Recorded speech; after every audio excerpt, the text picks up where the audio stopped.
I've heard it argued, but I don't know if it meant crows in generally or not, but that crows may be as intelligent as primates. Yes, and I think that is definitely an argument that one could make. Crows have really do have cognitive skills that are on the level of a primate. Problem-solving skills, reasoning skills. They have this incredible density of neurons in their brains, which is, equivalent to a primate's or even more dense. So yeah. Seagulls?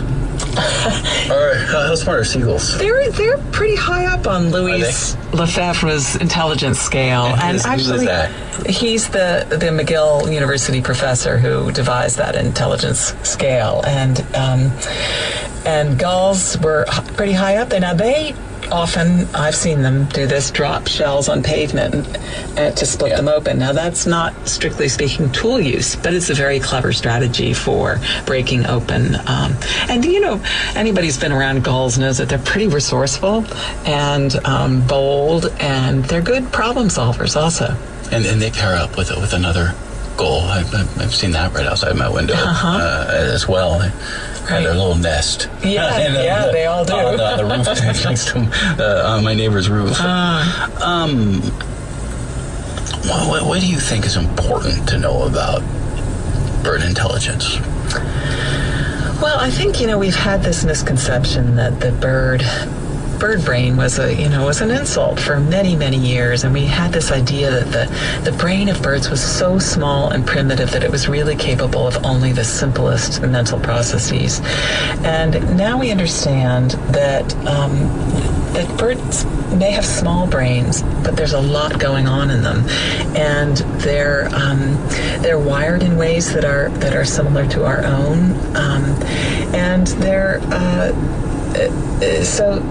just capable of all kinds of behavior that we never expected. They can count, they can think logically, they can reason, they play, they grieve, they console each other. There's just a whole range of abilities that we once thought was just beyond their ken. There must be a certain intelligence for flight. Yes, and for navigation, certainly. It's one of the areas of intelligence that we don't really possess ourselves, is this spatial orientation capacity. And one of the stories I like to tell about this is about a bird, the white-crowned sparrow, which is here on the west coast, and it migrates from Canada down to Mexico. And one year, scientists in Seattle captured a group of these birds, 15 juveniles and 15 adults, and they packed them into crates, put them on an airplane, and flew them 2,300 miles across the country to Princeton, New Jersey. There they released them.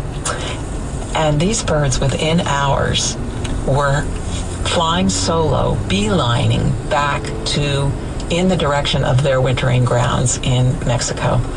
And some of these birds had only made their migratory journey once in their lives before, but even those birds were heading in the correct. I'm supposed to bring this up much earlier in our conversation, but no time like the present. Birds, if you feed them or have them drink alcohol, they will slur their song. Is that true? I don't know. You don't know? I've never heard that. This is what I thought my producer told me. That's very possible. I'm really glad I brought that up. Birds get drunk on berries sometimes. Do they get drunk? Yeah, they do. Okay, but they don't slur their songs. Well, they might slur their songs. I don't know where I came up with that one. We slur our songs. Why wouldn't they? Maybe I'm even drunk as we speak right now. Jennifer Ackerman, thank you very much. Thank you. It was such a pleasure. It was. And again, the